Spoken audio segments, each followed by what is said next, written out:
Yo, what's going on, guys? Quick trade recap.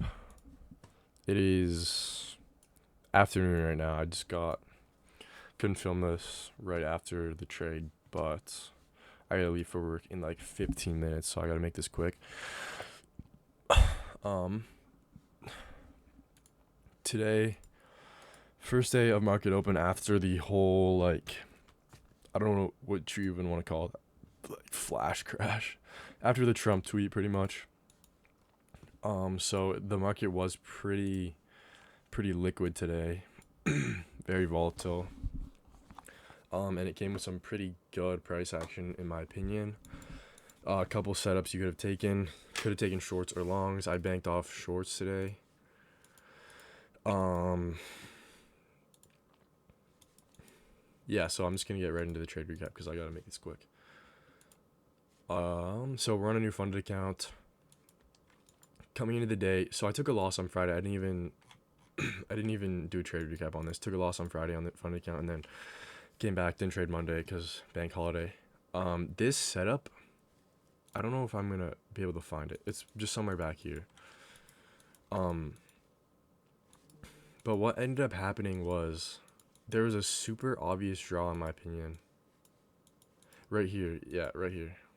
Please don't lose it. Damn it, bro. Right here. Super obvious draw. I don't even remember the exact trade I took, but this was such an obvious trade right here, this 5-minute inversion, and I was debating taking it, but I decided not to. Why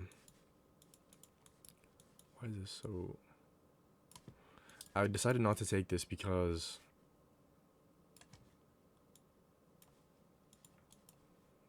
what was it? It was like right here. Where's the 5-minute inversion?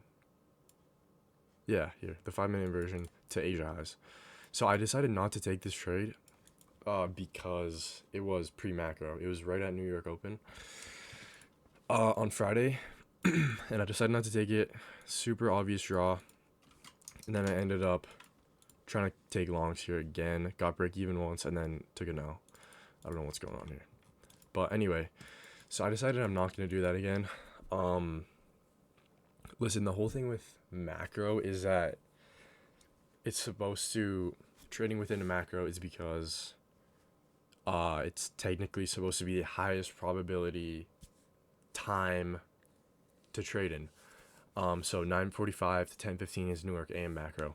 The thing is, if it's 9:30, in my opinion, if the draw and setup is already so obvious, I don't think there's a point in waiting because the draw is already so obvious here for me that it's like I don't know if it can get much more probable than this, like to be quite honest.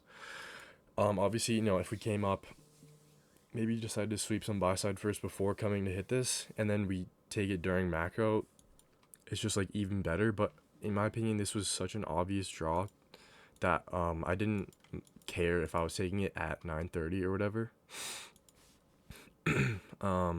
So yeah, coming into the day, we had a super obvious draw. So obvious. We had a new week opening gap right here. Like, we hadn't taken this out. It's literally just. I know for a fact price is gonna want to come take this out before moving up. Okay. And that's what I'm saying. There was multiple setups today because if you did want to be patient and wait, and you're like, oh, I'm not 100% when it's gonna get taken. I don't know if I want to short this. You could wait for this to get taken, and then you could have took longs here. There was like a super nice setup for longs as well.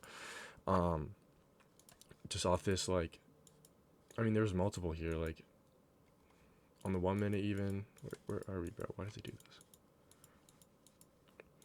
We fill this new week opening gap, get 5-minute inversion to the downside, and then literally so many like entries within here that you could have taken long to any sort of high. These highs, not quite Asia highs, but London highs, any of these swing highs, right? Um, but coming into the day, I just knew for a fact price was gonna come and want to take this new week opening gap. And right at 9:30, we inverse this gap. Okay, we already inversed this gap, and I didn't enter right on it. Um, this is a super strong gap, almost a 20-point fair value gap that we inverse right here. Okay, and I don't enter off this because this is really early 9:15. Then we have a 3-minute bearish gap that we start coming up, and then boom, what happens here? We respect this gap, come down, and then we get an inversion on the 1 minute. So off this, like this gap right here, we got an inverse right here. So the reason I didn't wait for the 5 minute inversion on this lower gap, we would have been filled down here, is because we already inversed this larger gap, which I believe is a higher kind of like tell. We already inverse this, and we come up and we respect the 3 minute gap here.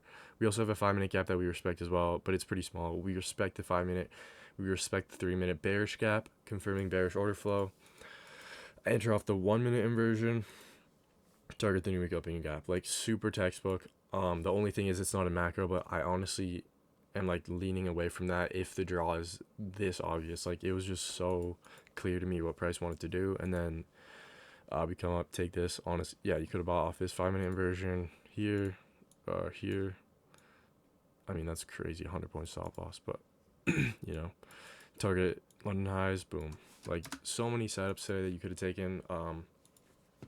I'm up 1,000 on the account now because I did take a $500 loss, but I made 2,000 or 1,500 today. Not too worried about P&L, just like, yeah. So pretty clean setup. Like it's not my usual model, you know. Usually I wait for some form of liquidity sweep, maybe an SMT, and then inversions. Here honestly, I think it's like a better setup though because we have the narrative. We have such a strong narrative that we want to take out this new week opening gap, and then all I waited for was a 5 minute inversion, and then 1 minute inversion was my actual entry. So yeah, but that's all I pretty much have. I gotta get ready for work right now. Yeah, on a new fund account, we'll see how this goes. Just gonna take it day by day, not really gonna worry about P&L too much.